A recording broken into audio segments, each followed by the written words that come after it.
Vamos para mais um vídeo, onde sempre estamos estudando a Palavra de Deus, temos meditando nas grandezas do Senhor.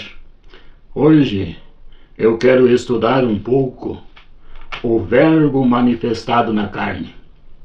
E como sempre, eu continuo pedindo a você que não está inscrito, se inscreva, dê o seu like, ative o sininho, e vamos continuar divulgando o Evangelho, para que muitos venham alcançar o direito de vida eterna. Porque no Evangelho é que se alcança o reino de Deus.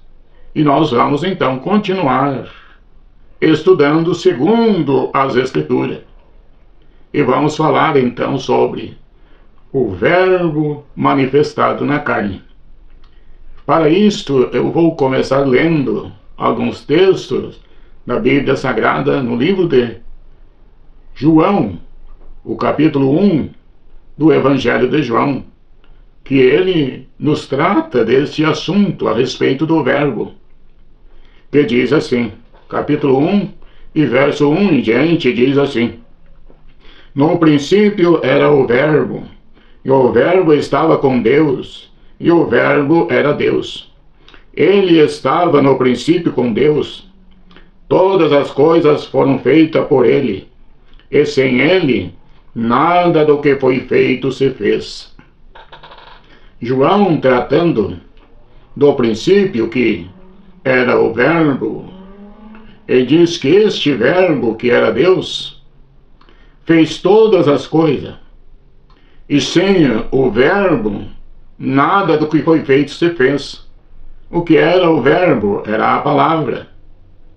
Então, no princípio era a palavra, e sem a palavra nada existiu. É o que o João está registrando sobre o Verbo. E quando nós vamos para o livro de Gênesis, que escreveu Moisés, ele registrou: e criou Deus todas as coisas. Ele diz que Deus, ao criar todas as coisas, que era o Verbo que estava criando, disse que criou os céus e a terra e tudo que nele existe. Então, pela palavra vieram a existir. Por quê? Deus era a palavra. Ele diz que a terra era sem forma e vazia. Diz que haveria trevas sobre a terra.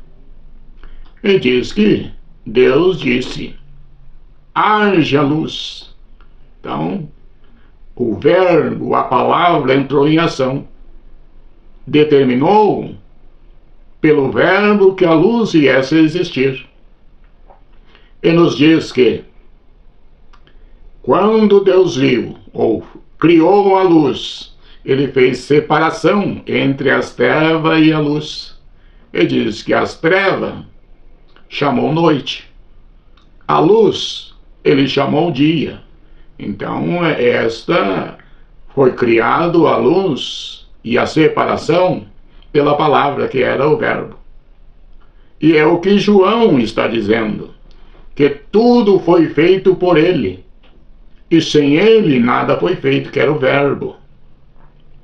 Quando nós lemos um texto deste e começamos a estudar, aqui, muitos na teologia ensinam que o Verbo que está aqui é o Filho. Na teologia é trazido para o ensino como sendo ele o Filho. Mas aqui João está dizendo que o Verbo era Deus, que fez todas as coisas. Ele não disse que o Verbo era o Filho que fez todas as coisas, mas diz que o Verbo é que fez todas as coisas. Então, a teologia ensina que este Verbo se tratava do Filho. Mas quando nós estudamos e vimos o texto, lemos o texto, Ele está dizendo que o Verbo era Deus, que fez todas as coisas. Tudo foi feito pela palavra que era Deus.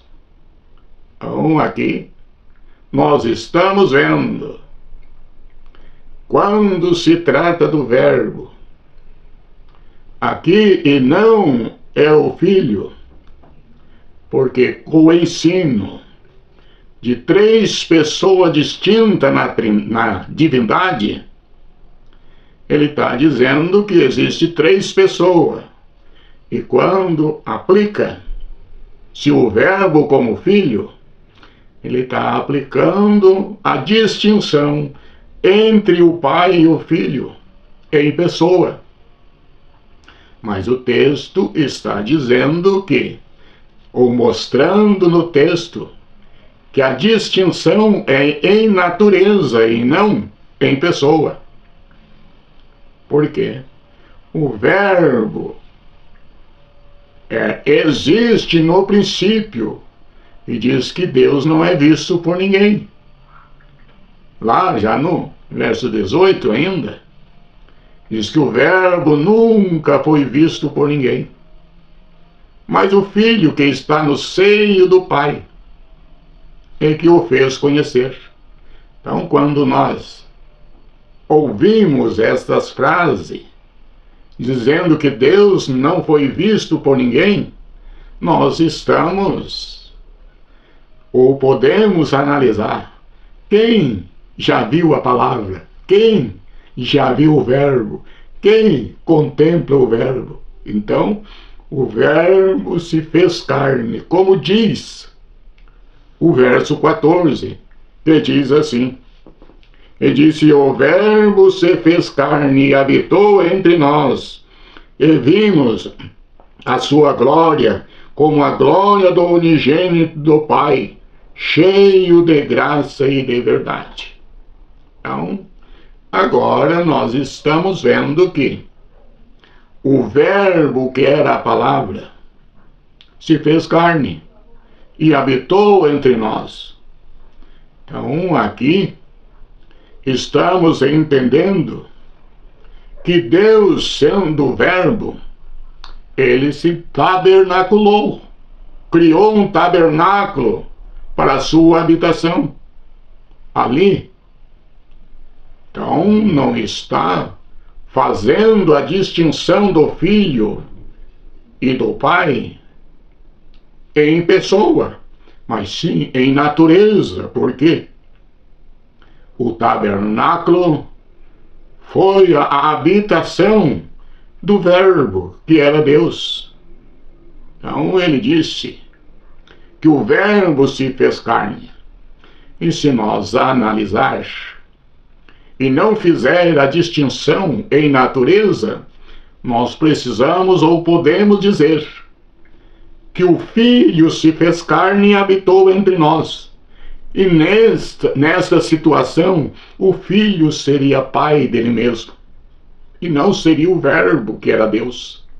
Porque a distinção na teologia é feita em pessoa e não em natureza.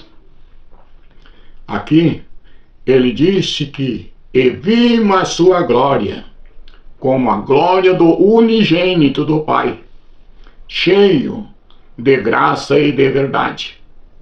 Então, unigênito, muitos afirmam que unigênito é o único Filho de Deus.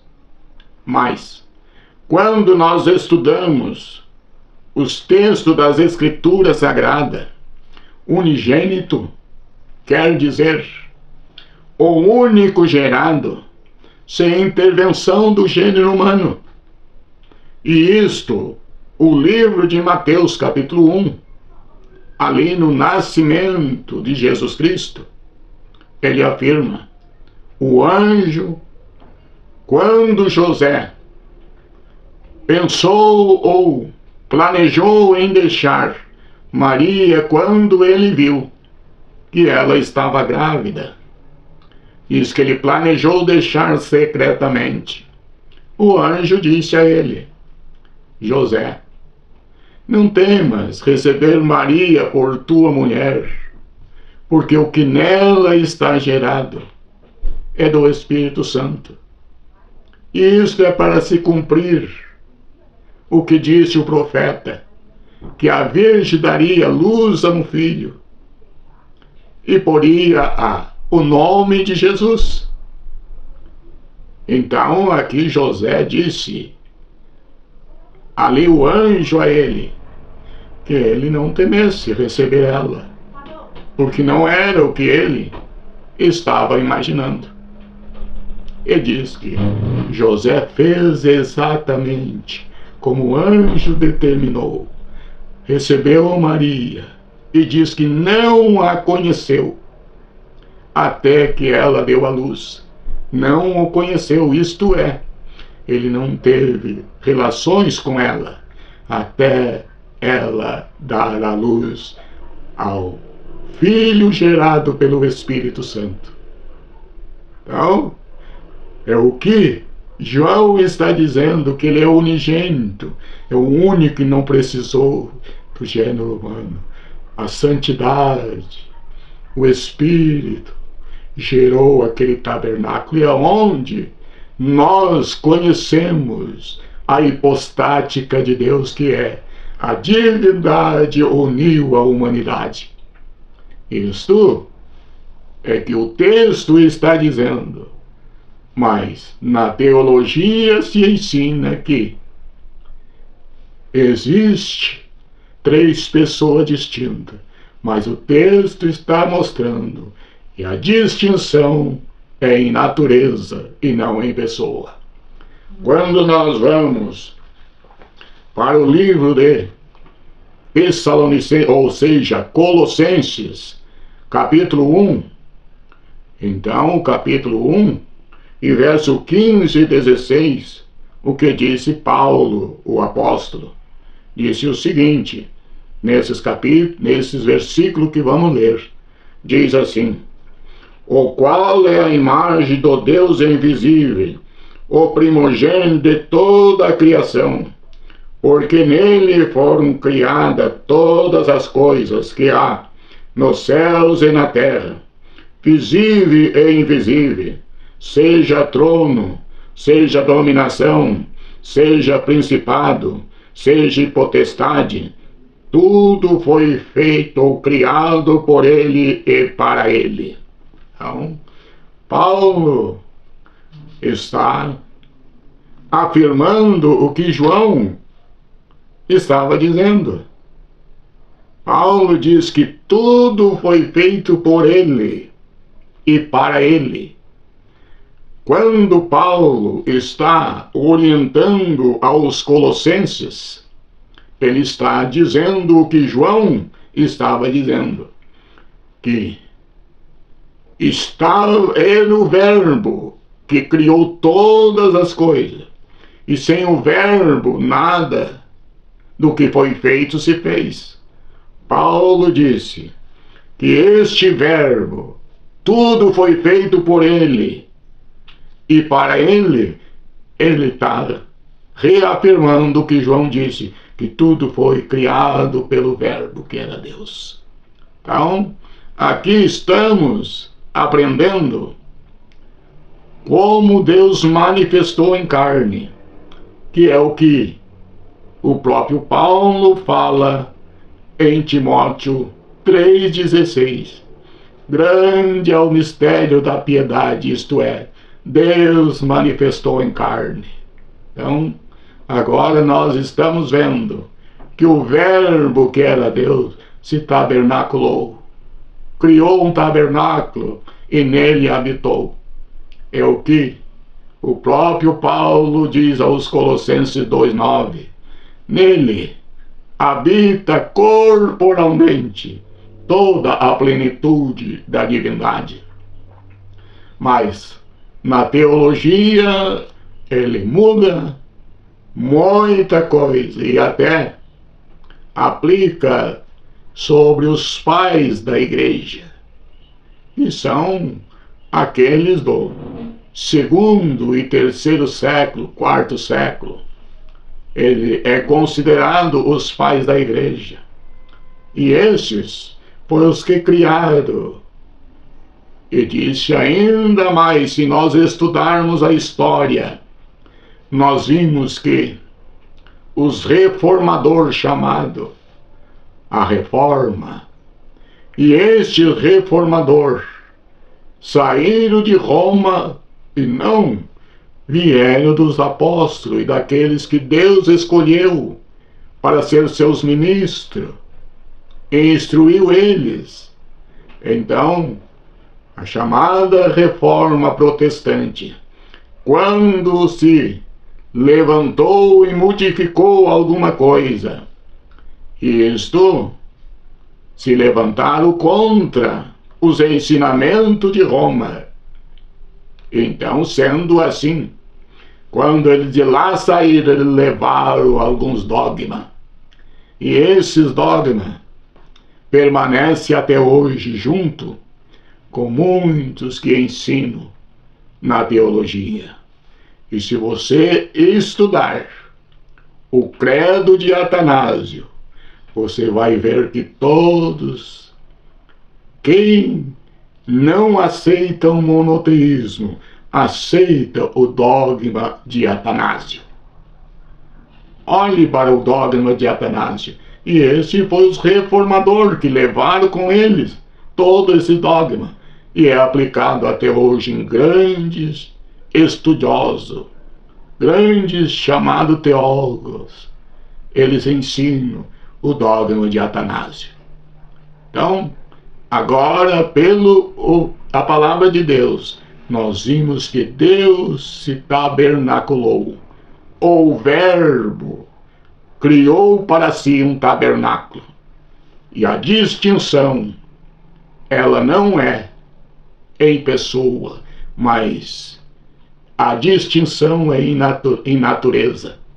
Porque Cristo tinha duas naturezas, a humana e a divina. Assim aprendemos que Deus, o Verbo, se fez carne e habitou entre nós. Que nós possamos continuar estudando texto e fazendo análise em textos como este. E eu continuo pedindo a você que assistir este vídeo, se inscreva no canal e vamos continuar divulgando o Evangelho de Cristo. Aquele Evangelho que a Bíblia apresenta. E assim nós estaremos junto com o Senhor pela promessa que Ele tem feito para o seu povo. Que Deus os abençoe, Deus os ajude, em nome de Jesus. Amém.